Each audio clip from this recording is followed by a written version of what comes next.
Okay, welcome back. I'm Tom Strong, President and CEO of CAM, BIM, and Principal of Wired Dot Construction. Thank you so much for joining our afternoon session. We have a great afternoon lined up, lots of executive speakers. We're going into a 30-minute session here, which is kind of tight, but I do want to thank our platinum sponsors, Autodesk Cloud, Construction Cloud, Solid CAD, Cancel Company, and Building Point Canada. I'm going to introduce Lauren Lake, who's going to give our keynote for the afternoon. Lauren, you can come on in. Lauren is an entrepreneur. She helped to co-found a company called Bridgit, which is a Canadian-based company focused on construction data. It's a mobile app that allows you to track a lot of things on the job site, which I'll let her elaborate on. And then they've recently expanded their offerings and included another application that's more focused on human resources and talent management. Lauren, how did I do? Perfect. Thank you for having me. Excellent. Thank you so much for joining us. Really excited about what you've got to talk about. I do want to encourage the audience to ask questions on the panel on the side of the screen. You can type in questions. I'm going to come back in towards the end of your presentation and try to stick handle that conversation if we've got time. So I'll turn it over. Thank you very much. Perfect. Sounds good. And thank you again for having me. Thanks everyone for joining. I'm going to pull up some slides here. So today I'm going to talk about my story, starting Bridgit and building a construction tech company from the ground up. I'm going to leave lots of time at the end for questions. So please use that Q&A feature to type in your questions. We'll be monitoring them throughout the session, and then we'll save some of those questions for the end. So I'm going to jump right in and tell you a little bit about me and my business partner and how Bridgit came to be. So my name is Lauren. This is my business partner in the photo there, Mallorie. So we actually met in an entrepreneurship program 8 years ago. So it's hard to believe Bridgit has been around for that long. But I was studying civil engineering. She was in business. And so we had a complementary skill set. We both really wanted to start our own businesses, and we had applied to this program and ended up getting into the program. The idea behind the program was that it would give you some resources, mentorship, everything you needed to get a business off the ground. So we were really excited. We really saw this as an opportunity to get a company started that we would hopefully be able to work for full-time and kind of work for ourselves full-time coming out of the program. So as we started to kind of discuss what this business was going to be, I was talking about my background, having studied civil engineering, and having family in the construction industry.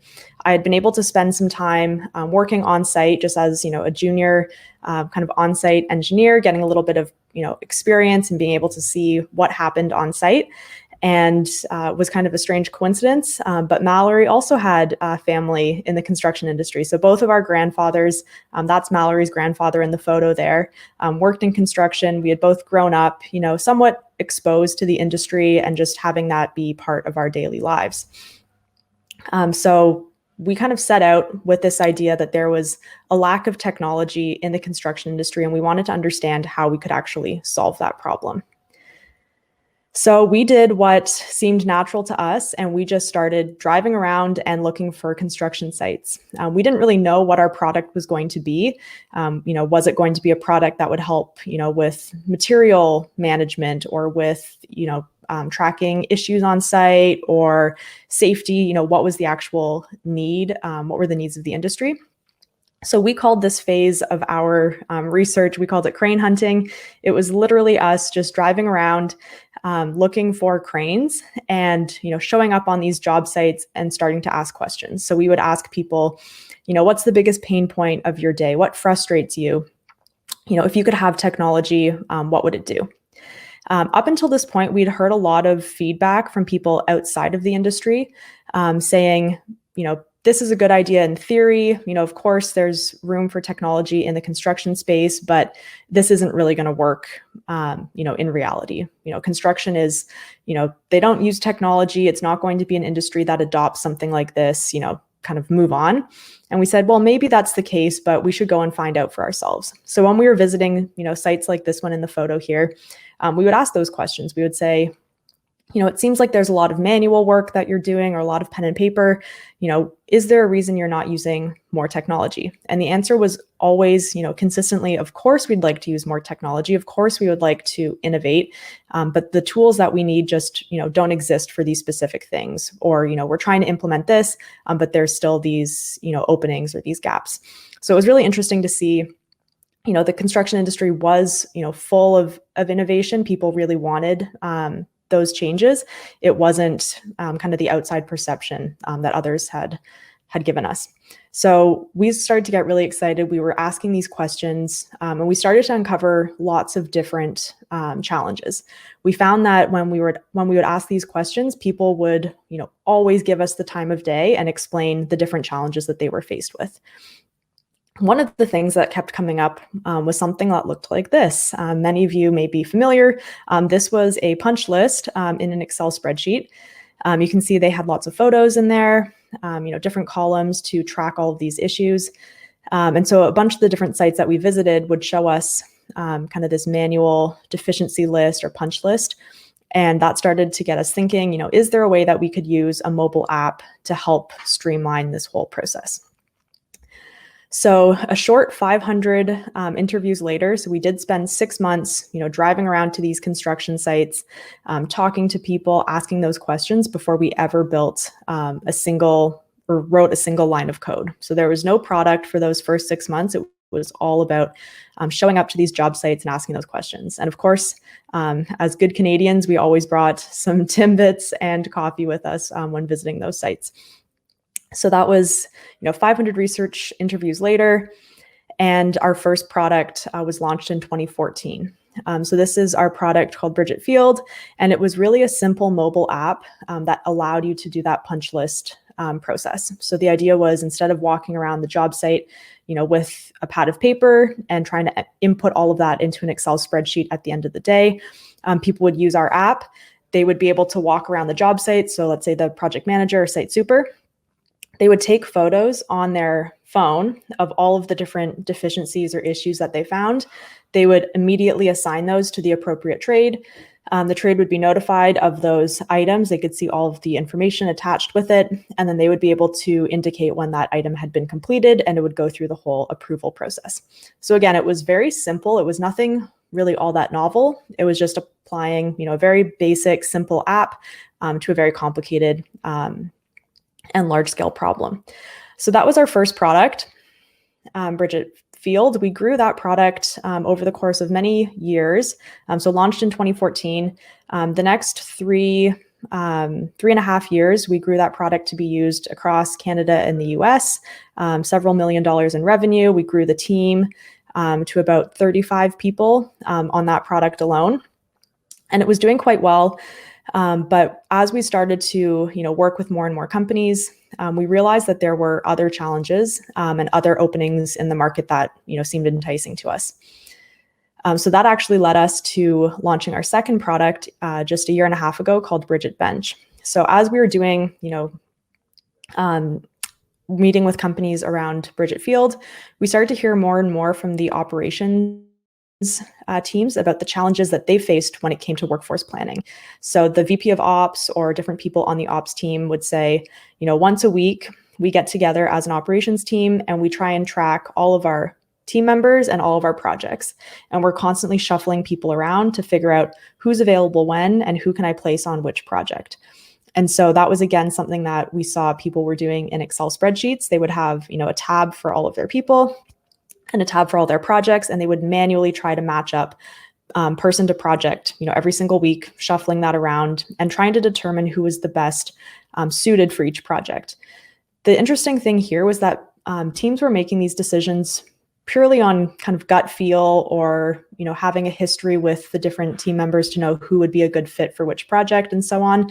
But it was really hard for them to actually capture any data around it. Companies often didn't know, what was their actual utilization rate? Were there people that were, quote, on the bench, hence the name Bridgit Bench? Were there people on the bench who were contributing to their overhead cost and not being allocated to a job and being billed to that project? So that was where Bridgit Bench came to be, was again through that same research process. So we heard that this was a challenge. We started that exact same research process as we did with the first product. This time, instead of driving around looking for cranes, we were visiting the different offices so we could speak with those operations teams and understand what their current process looked like and what a software solution could be. So that's been a product that's been in the market for 1.5 years now.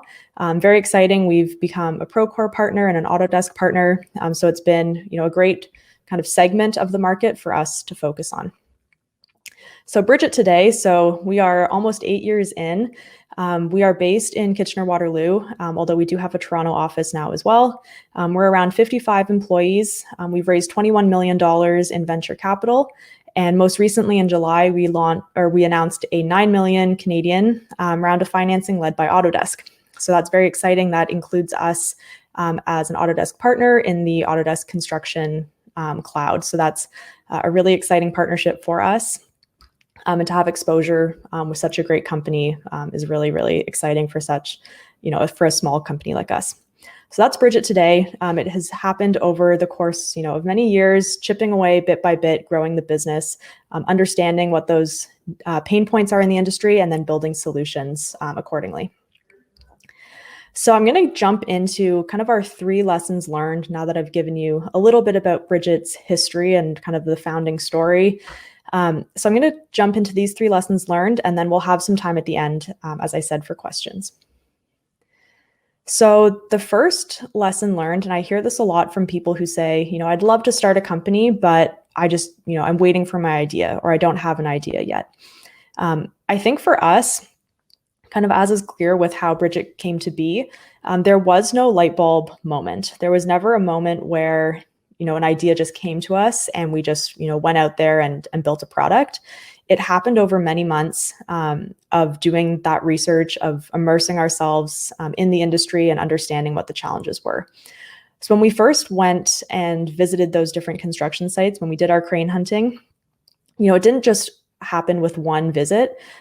Over the course of those 6 months, there were probably around 10 construction sites that became kind of champions or advocates in that process. They were really interested in what we were doing. They wanted to help. They wanted to be involved. And so those were the sites that we would go back to routinely. In some cases, every single week, we were going back to those sites and, asking the next set of questions, doing some testing with different sites and so on. There was one construction site in particular that allowed us to visit every Thursday morning and just sit in on their weekly meetings, just to be, flies on the wall and just watch what was happening and kind of start to get a feel for the challenges and, the different points of view in the room. There's another site where, we were able to go and spend a couple days just job shadowing some of the PMs, just walking with them through the site and watching how they did their, punch list walkthrough, just being, again, a fresh set of eyes, looking at the challenges, and then trying to figure out what a solution could look like.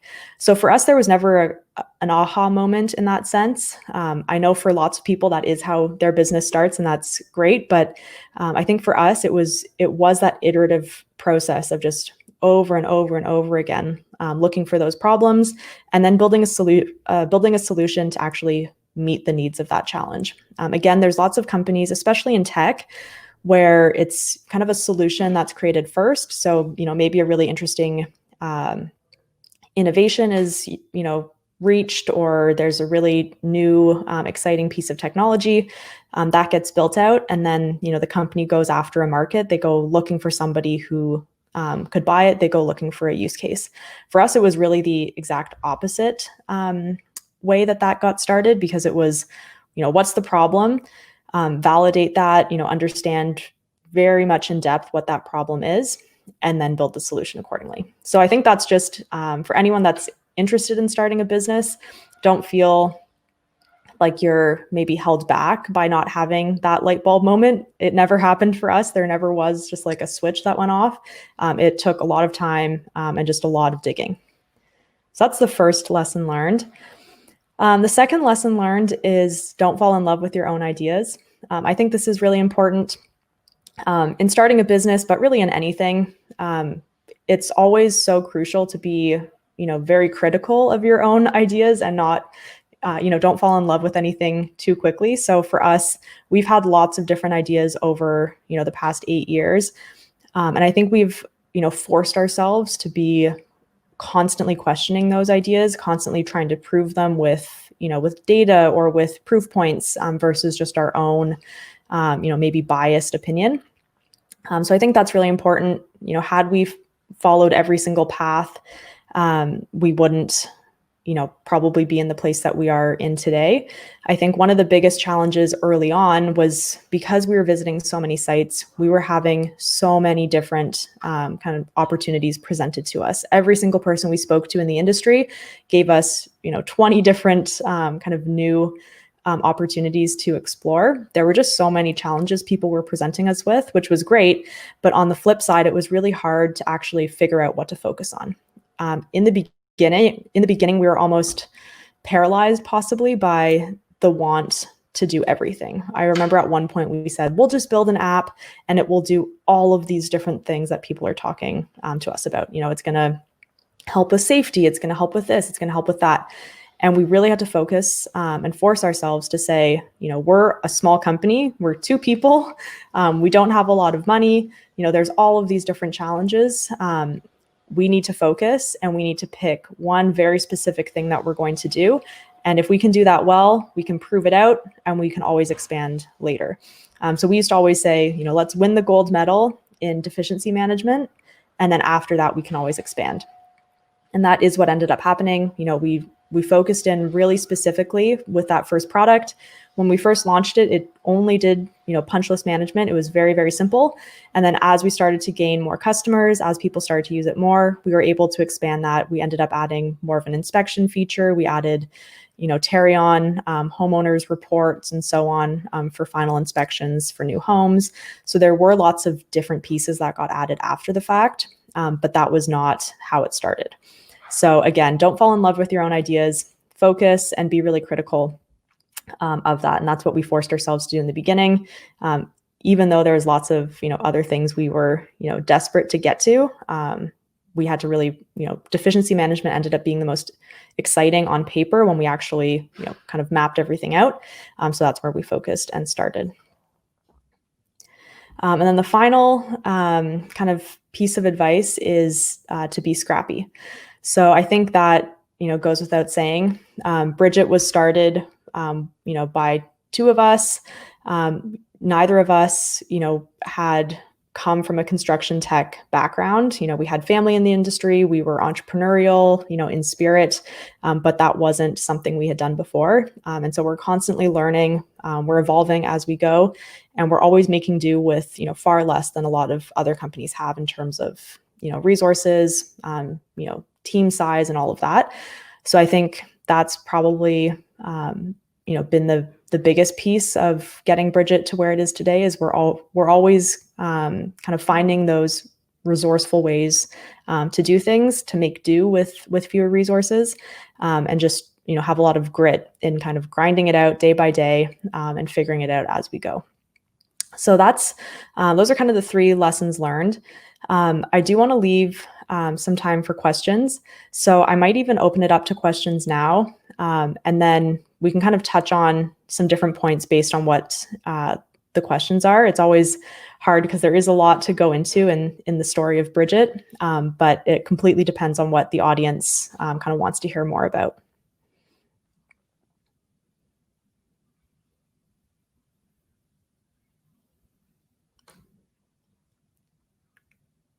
Tom's joining us. You can hear me, right? Yes. Okay. The research part is kind of unusual. Like when I've heard this story of other founders and how they started their business, it's very rare that their story is that, hey, we set about to research all the problems and then pick the very best one that we thought had the most potential as a business. Did that stem out of like a program that you were taking at school or something? Or did you sit down with Mallorie and say, hey, let's do this. Like, this is how we should approach founding a company?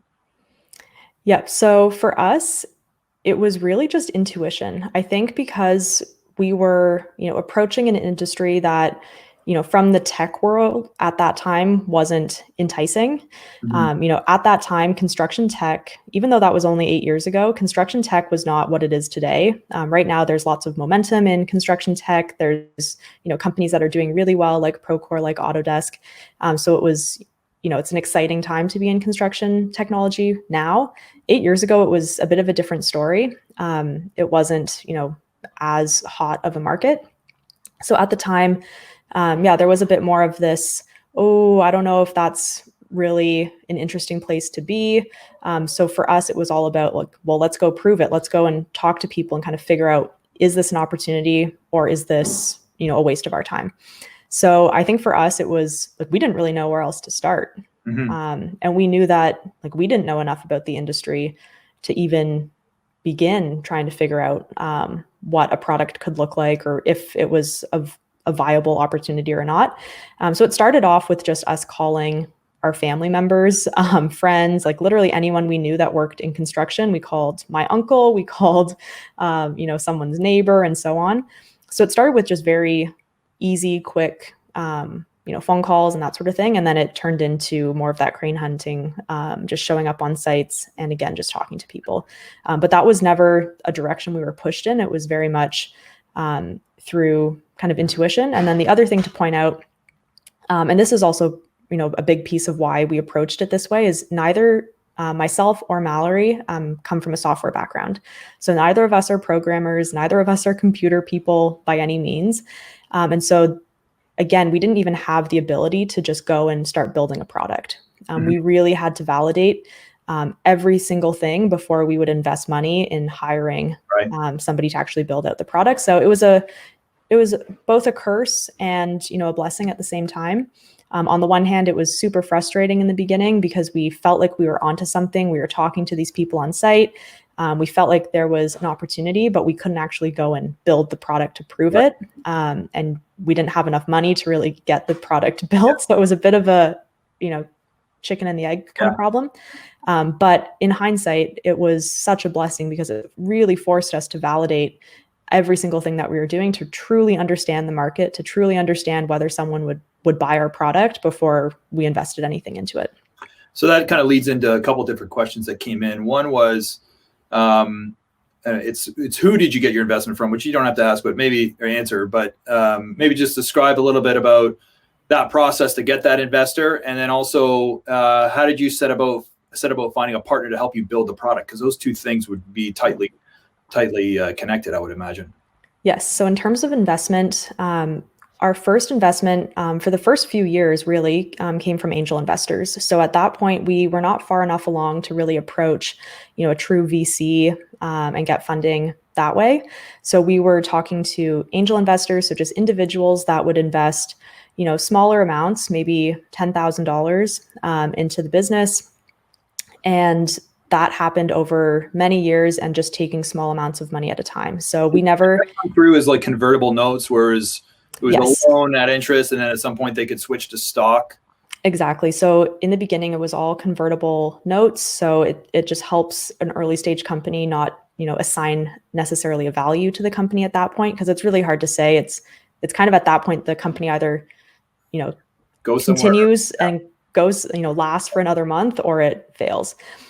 So yeah, we would take, in the beginning, it was maybe $200,000 an investment at a time. It was very much a step function where it was, take a small amount of money from angel investors, use that money to prove out kind of the next 3 milestones, grow the team somewhat, invest in the product, get to those 3 milestones, prove them, and then use that to, build a case for why investors should, invest in the next round. So we didn't have, a big injection of cash up front in the way that, some other companies do. So it was, a bit slow going in the beginning. Which is probably common in Canada as well, because you have to rely on more of an angel network here. And often it's going to come as convertible notes. It's sort of like pre-seed investments that come in small pieces. Exactly. Yeah. And in the beginning, those first couple years, we were working out of, a basement apartment, Mallorie's basement apartment for a year. We worked out of various different free office spaces that were available to startups. So it really wasn't until we raised our seed round of financing, so that was in 2016. That was led by Hyde Park Ventures in Chicago. At that point, we had significant revenue. We had like real traction to show that the business was working. Our revenue was growing quickly. And that allowed us to then, get a real office space, actually expand the team from, just a few people to around maybe 30 at that time. Yeah. So yeah, it was like kind of slow going. And then to the second part of that question around kind of how did the development happen early on, it was a first year co-op student that built the first version of our product. So again, we had done. Do they still work for Bridgit? No, our original co-op is now at Uber in California. So he's done well. Yeah, good. Yeah, but that was how we built the first version. Yeah, we're so tight for time here. I wish we had more time. I just want to say it's a really inspirational story. I'm so pleased that you guys have found traction here and you're expanding. And I think you're expanding in the US, and these partnerships with Autodesk and Procore are just going to pay dividends. And it's an amazing story, and I think it's going to continue. And it's very inspirational. We have a whole bunch of questions here that I didn't get to that maybe we can somehow capture and get to you and connect you to these people. Hopefully you'd be open to sharing a little bit and helping some of these ambitious people that are starting businesses. I do want to ask you one final question before I have to jump off.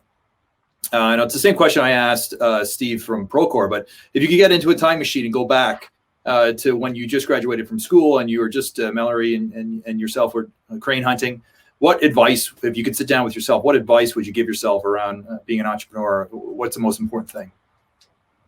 I think the most important thing for us has been, being very open about our weaknesses and the gaps that we have in, our skill set and our knowledge, which are, many. This is the first business. This is the first company we've even worked for apart from, jobs in school. So there's lots of unknowns that we're facing every single day. I think the best thing that we've done is we've surrounded ourselves with people, much smarter and much more experienced than us. So, yes, we kind of see the vision for the company. We're, always boots on the ground, every single day, asking those questions, continuing to find those opportunities. But, very open about the fact that we are learning as we go, and very, open to bringing others in and surrounding ourselves with those skill sets. Yeah. As an entrepreneur, you got to be constantly learning to be hungry for that. Yeah. So no need to be the smartest in the room for either of us, which is good. Excellent. Well, thank you so much for taking the time. Really appreciate it. Amazing story. Maybe we'll connect these people that are asking questions to you directly, and hopefully we can have you back sometime. Sure. Feel free to connect with me there. I put some social stuff there so I can connect with anyone if we didn't get to your question. And thanks again, everyone. Thank you very much.